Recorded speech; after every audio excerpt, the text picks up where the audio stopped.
On Tap Taddy Porter. Hi, I'm James Knott. Today we are drinking the famous Taddy Porter from Samuel Smith's Old Brewery in Tadcaster, England. The brewery was opened in 1758. Sam Smith's beers are distributed in the U.S. by Merchant de Vin. This English porter is an ale and 5% ABV. The brewery says to look for the intense, dry, tangy character of the roasted barley. It is sold in 18.7 ounce and 12 ounce bottles. As a style, porter originated in England in the 18th century. This dark beer was named because of its popularity among the transportation workers of the day, who were known as porters.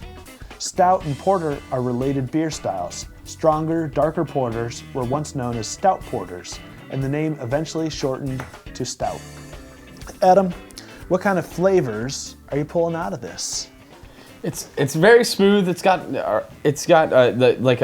coffee and chocolate with a light acidity right in the middle there, and then it has like an alcohol kind of finish that kind of cleanses the palate. So really no finish to it at all whatsoever. It doesn't leave any aftertaste in your mouth, bitter aftertaste like you would from other porters or especially other stouts. Joey, this is a pretty dark beer. Do you find it to be heavy in the mouth? Not at all, James. It's actually very light in the mouth compared to other porters or stouts, if you will. Well-known porters and stouts like a Guinness. It's got that thick mouthfeel, but this is very light. Finishes easy, like Chef was saying. So yeah, overall, it's got a real light, thin mouthfeel.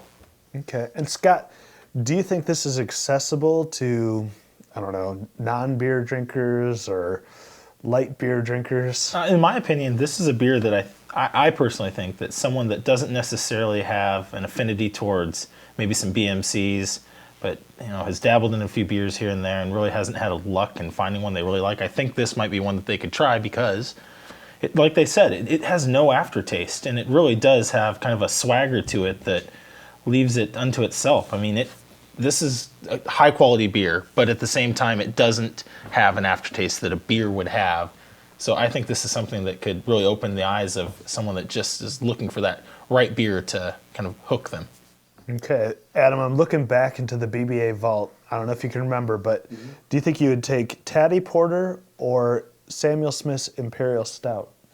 I think I would take the Imperial Stout again because I like what Scott was saying.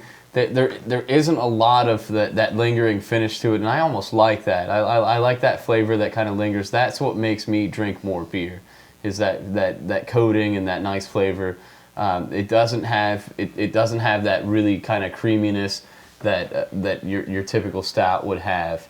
It's a high flavored beer. It drinks very well, goes down very smoothly, but I think for me it's lacking that. Rating? I'm gonna give it a 7. A 7.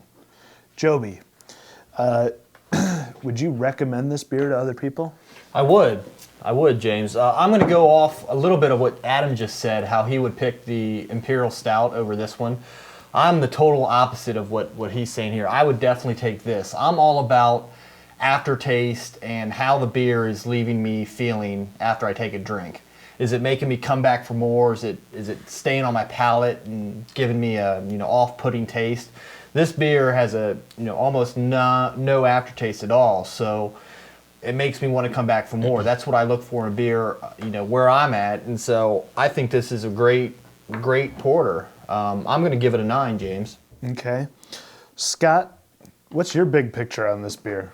I'm kind of in the middle of both of these guys. I do like a beer that leaves you with a finish that makes you, kind of coats your throat and really makes you come back for more. But at the same time, I'm also all for a beer like this that has, a good, strong flavor, but at the same time, it doesn't leave you not wanting for more after you're done drinking it. It kind of goes away, and like you said, it kind of cleanses the palate. Maybe there's a slight acidity to it, but at the same time, the kind of slight alcohol taste kind of washes it away, and then it just leaves it just completely open so that each time you taste it, it brings a new flavor and just kind of experience it all over again. So I like it for that, and I'd give it an 8. Okay. Yeah, I was pretty surprised at the ABV is only 5%, James. I mean, you can kind of smell some alcohol tint in there, but then again, like where we were coming back earlier with the Imperial Stout that has the real strong alcohol flavor, alcohol smell. This being a 5% ABV, is great. I mean, you can almost use this as a session beer if you're into that kind of thing. Mm-hmm. Absolutely, it is a session beer, and I mean, definitely, this is one that could get you in trouble if you're drinking a few of these. You kind of, not looking at the clock and just keep getting it filled and filled, as it happened to us tonight. You just don't realize how much you're drinking. It's a good beer. Do you see this as a good session beer, Adam? I could see on the right page. I mean, but at the same time, when you talk about Guinness is considered. I mean, as far as from an ABV standpoint, you can drink that as a session beer. And me personally, I would drink something like that over this again because of that flavor. I like that lingering flavor. I look for that lingering flavor. I like that. That's what brings me back to drinking good quality beers. Guinness to me though, it fills you up a little bit too much. It's a little bit, and that's for some people that's something they enjoy more. But this is a little bit lighter than a Guinness and doesn't have that filling effect, at least in my opinion. I mean, I've had 1.5 of them so far, and it seems to be going down smoothly. Well, that's great. Taddy Porter gets a 8.0 on the BDA scale. Tell us about your favorite porter in the comments section. Thanks for watching. I'm James Knott, and this is your Better Beer Authority. Better beer